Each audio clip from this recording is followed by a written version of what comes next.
Welcome to Bird Burger, where we talk about all things wildlife and nature oriented. About a month ago, I released a podcast on younger generations of wildlife photographers and some of my hopes and encouragements to lift up that generation, support them, and get them more and more invested into wildlife photography. But it's also really cool to see how the older generation of wildlife photography not only has a unique perspective in this world and in this culture of wildlife photography, but also what they have to offer and what they have to teach us as younger wildlife photographers and maybe wildlife photographers that are in the middle stages of life. So today I'm really excited to be joined here by Keith Griffins, who's the content creator, the person behind KG's Photography. How are you doing, man? Yeah, I'm good, thanks, Jeremy, and thanks for inviting me on. You know, I'm not sure I should take offence though at the older generation bit. That's the only thing I'm not sure about, to be honest. Yeah. No, I could have stretched it a little bit, yeah. But yeah, I mean, I guess you're in your 40s, right? At the end of the day, so I guess you aren't really that old, right? I'm well beyond that, Jeremy. I'm getting nearer to 60, to be honest. No, I really appreciate you though, specifically in I mean, gosh, I've been doing YouTube for about 2 years now, and I remember about a year ago, I was getting like a lot of discouragement or flack, maybe for some things that I was doing and stuff like that. And I remember that you were one person that specifically stood out to me during that time as being someone who was super encouraging. And it made me, as a young person, investing into this hobby that very few young people do as well, and few young people are around me. It made me feel very encouraged and uplifted. And so I'm really excited to have you on here today. And just knowing that, yeah, you were a force in that net positive cultural gain, I think, for wildlife photography. So yeah, I mean, that's really good to know, because it's good to know I've achieved something by just encouraging somebody like that. I mean, I can remember watching some of your early stuff, and you were new to it, but you were pretty good at it, and you could see it was going to be something that really developed quite quickly from what I could see, and your heart was really in it. I mean, I think that was the key thing to it. Most definitely. Thank you. Appreciate that. You've been doing wildlife photography for a few years now. How long have you been doing it? Wildlife photography, not really for that long. In my turn, probably about 7 years, I guess. I mean, I've dipped in and out of photography ever since I was a kid, really. Started quite young, just playing around as we do with a camera and doing what you do just to get a few images. Not really wildlife, though. And it wasn't probably until about 7 years ago. And I actually went into a hide at one of my local nature reserves. And I think I had a Canon, I think it was 550 or something like that, quite an old Canon, with a 75 to 300 lens, which was a real poor lens. You know, it really wasn't good at the time. And I remember one of the guys that was sitting in the hide with me, he said, "Do you want to try this lens?" And he actually gave me a 100 to 400, Canon 100 to 400 to try. And I put this lens on, and that was it. I was hooked. I mean, the next week I went and brought one. That was it. Yep, that hooked you. Yeah, yep. And as I say, since that sort of period, since 2015, about 7 years ago, you know, I've really got into it and really enjoy it, and it is good fun, I have to say. Yeah, that's awesome. That's really cool. Yeah, it's cool how, like, pretty much every wildlife photographer that I talk to, there's like this specific story that was the moment where everything switched for them and their eyes are almost opened. And for you literally kind of had your eyes open with that 100 to 400, probably getting a new type of reach, a new type of look and depth of field that you'd never seen before. And that's super cool. I mean, yeah, you say 7 years isn't that long, and it's not a ridiculous amount of time, right? But it's a good amount of time. Like you know this world pretty decently, and you've been in it for a while, and you've experienced some things. What's been maybe I mean, starting out with kind of a hard question, what's been maybe one of the hardest things to adapt through as these 7 years have gone by? Has that been, you know, maybe gear, maybe that's been the cultural perspective on it, maybe that's been, I don't know, the crowdedness of nature, or whatever that may be for you? What's been kind of that hardest part for you to adapt to? I think definitely the crowdedness, as you refer to, because I think I enjoy the nature photography side, and I enjoy just getting out there, whether it's with or without the camera. And I enjoy that peace and quiet, just getting away from the day job, because I've got a pretty busy day job, constantly talking to people, and it's just nice to get that escape and get away and do something totally different. And I think that's what the big thing about it is, you know, to go and do that. So one of the challenges, I guess, over the last few years, especially with what we've been going through in the last few years, I think people are finding nature more and getting out there more. So as a wildlife photographer, to go and find a quiet spot where you're not going to get disturbed by people, dogs running around, whatever, is really hard, you know. And it's a challenge, yeah, to go and find those quiet spots nowadays, I think, you know. And I think from a technology point of view, it's learning the technology. I guess from my point of view, you know, experience is not just about the photography. What I can bring to my photography, I'm an engineer by trade. You know, that's what I grew up doing, learning, and you know, part of my job as I do it. And that engineering knowledge has really been helpful to me to actually use the camera. You know, I can pick up a camera and I can learn things quite quickly from an engineering aspect of it, if you like. Where I guess I struggle more is I'm not, because I'm an engineer, I'm not so arty, if you like. So the composition doesn't come naturally to me. If I want to, you know, not just wildlife but maybe landscape or whatever, I struggle to do the composition side of things. And that's why I sort of find wildlife easier, because you don't always have to worry about the composition on the day quite so much. You can maybe edit it in post and just actually, you know, produce what's in your mind to get that image. But I think as I go on more and more, I'm looking for those images in camera. You know, that's where the experience, and as you grow with the photography, you learn to know where those images are going to be. You know, which branch the birds are going to land on. Where the backgrounds are, what you're doing with the background, and that sort of thing. So that's probably one of the biggest things I've learned over the time I've been doing it. Yeah, that's awesome. I like how you talk about experience there, and how experience allows you to get this type of shot, or these types of shots that maybe wouldn't have been possible otherwise. In the previous podcast, I talked with Christopher Smith about the younger generation, all of that good stuff. We talked about, or one of the things we talked about was kind of the uniqueness and the freshness of the way that a lot of times maybe the younger generation is able to see things, because they don't have such maybe a pattern or an ingrained way of thinking yet in their mind, which I think is really cool and leads to a lot of creativity. But at the same time, there's something really valuable about having that experience, having done the same motion, you know, 100 times in your brain or 1,000 times in your brain. For you, do you find that your years of experience play a lot into the way that you capture your images? And if so, then how does it do that? Yeah, I definitely think it does, because I think, you know, with that experience, you take a lot of images. And what we're always trying to do as photographers, I think, is we're always trying to strive for that next best image. You know, so when you start off, you'll go and shoot whatever you like, and you just take a picture and you'll be happy. You know, you've seen a new bird, you've seen a new animal or whatever. So you're happy you've just captured that. I think what happens as you go along, then you're just constantly trying to improve those images, because you see the same birds, you see the same wildlife.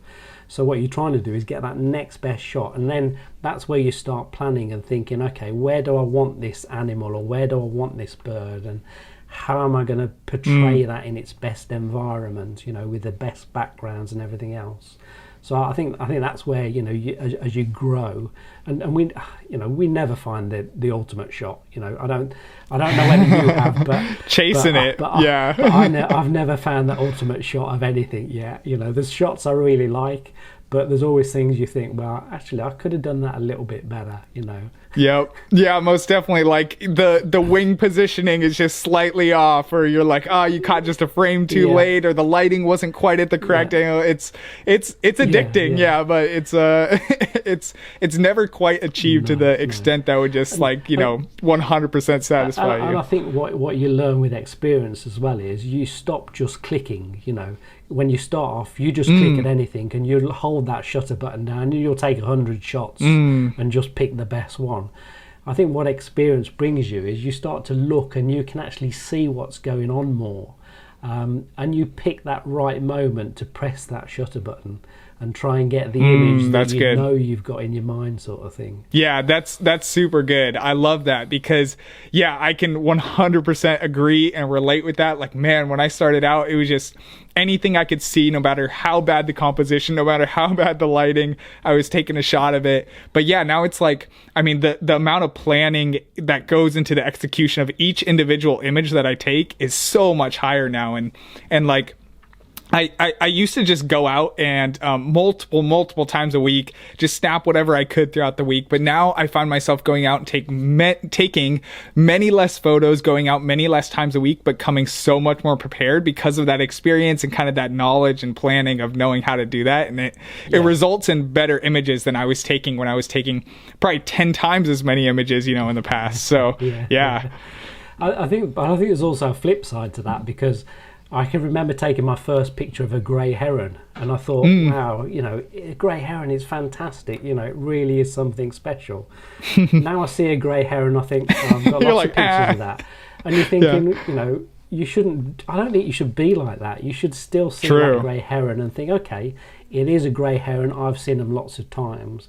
But how can I improve and get that better shot that I haven't got before? What do I need to do to get something different from that grey heron? I love it. Yeah, it's like I have a mentorship program that I have a couple of students in, and one of my students recently took a mallard shot that was gorgeous, right?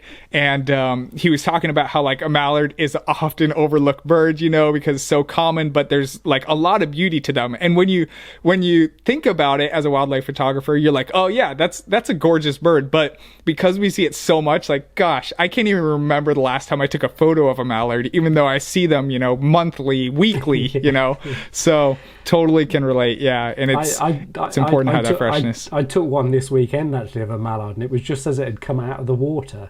And because it had still got the water all over it, somebody actually, I posted the image, and somebody said, I thought it was a toy. They didn't think it was a real bird because it was so smooth, because it got this water all over the outside of it. They just said, well, it doesn't look real, sort of thing. Yep. That's some good stuff. So in the first podcast, the Younger Generations podcast, we talked a lot about wildlife photography ethics. So taking a little bit of a deeper dive right into this concept, this idea of how the younger generation cares well for nature and what they kind of bring to the conversation and to the topic of caring for nature. How do you think that the older generation effectively engages in this conversation of caring for nature? I think we make a lot of mistakes as we grow up, and what I hope with the older generation is we learn from those mistakes, and I think when we go out there, we use the life experience that we've had, and we should have enough common sense to know what's right and wrong for nature. Unfortunately, it doesn't always work like that. I mean, at all age groups, you will see people who just don't have the regard for nature that they should have. They're more interested in the shot. That's one of the problems. And it's down to, I think, us older generation, not only to tell our own generation when we see it go wrong, but to try and encourage the kids and the youngsters coming through, that taking a shot is not the real be-all and end-all of it. It's watching the nature, being respectful to the nature, and just giving it space when you need to. I mean, that's one of the things I think is really important to instill in the youngsters growing up. Yeah, that's good stuff. Especially even with you brought it up, but yeah, people who are not even wildlife photographers, and trying to just like educate them or allow them the space to be able to experience nature, but then also like care for it as well. I remember one time that comes into my brain is photographing some Wilson snipe. I was trying to photograph them in kind of like a boggy area, and it was two people walking their dog. They're just letting their dog roam around everywhere, and the dog comes like barreling through all of that, just flushes every single bird in there, and stuff like that. And and that's definitely like, those things that people don't really ever think about. Like, no one, unless you're a wildlife photographer, you're not thinking about the effects your dog has running through the swamp. No. But it is a real effect and something that should be considered. Like, is this the proper time or place? And is this all that stuff. It's just good stuff to think about. And I really like your answer there, and just not only challenging within generation, but even younger generations, or cross generational as well. So being someone who has seen a lot of changes throughout these years, you've talked about even in just these 7 years, or possibly even in more life experience than that, but seeing the changes in wildlife photography, how do you think it will continue to maybe adapt and change culturally, as well as maybe skill wise, technique wise, all of that good stuff? I know that's a loaded question, but I think culturally, I think I think we're all learning. You know, we're all learning what we're doing to the planet, and that's wildlife and everything else.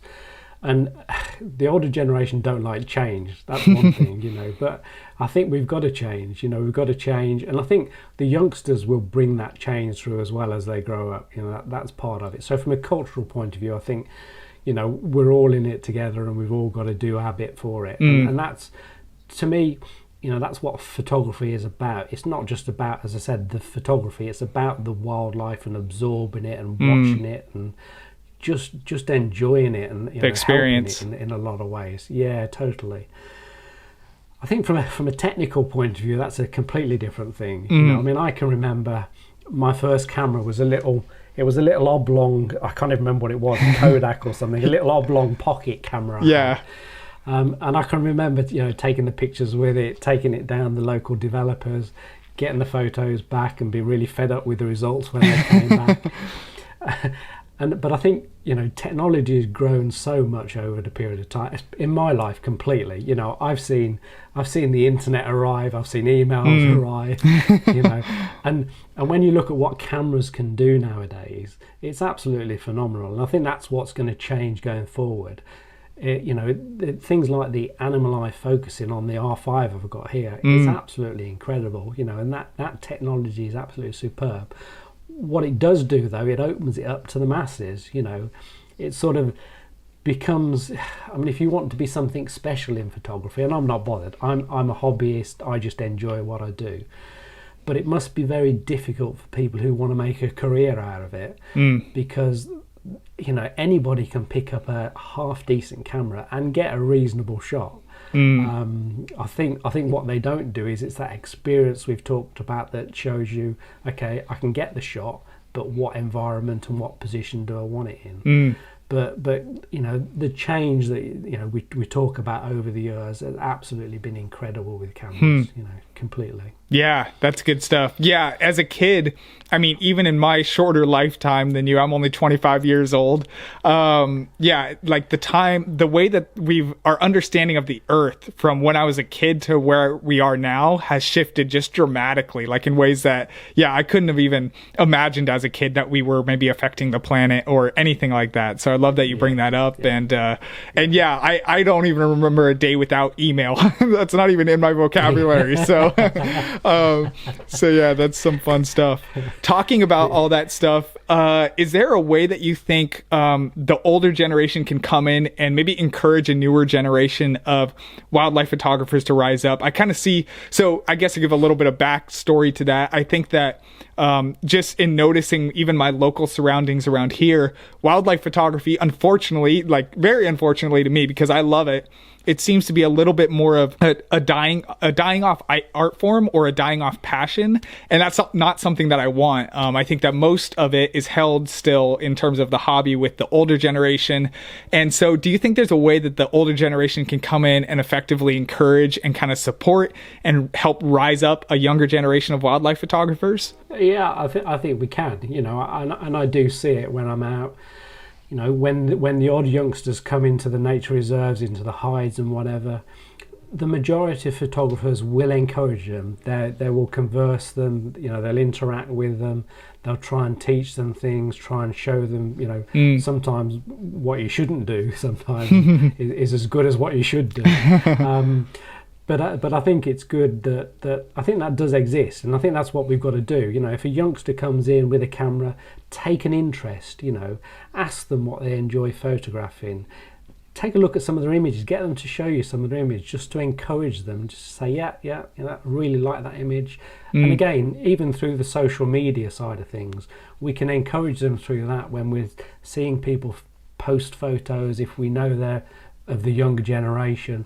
Encourage them, you know, maybe, you know, give them a bit of critique, but do it in the right way so as not to put them off completely. That's the big thing, I think.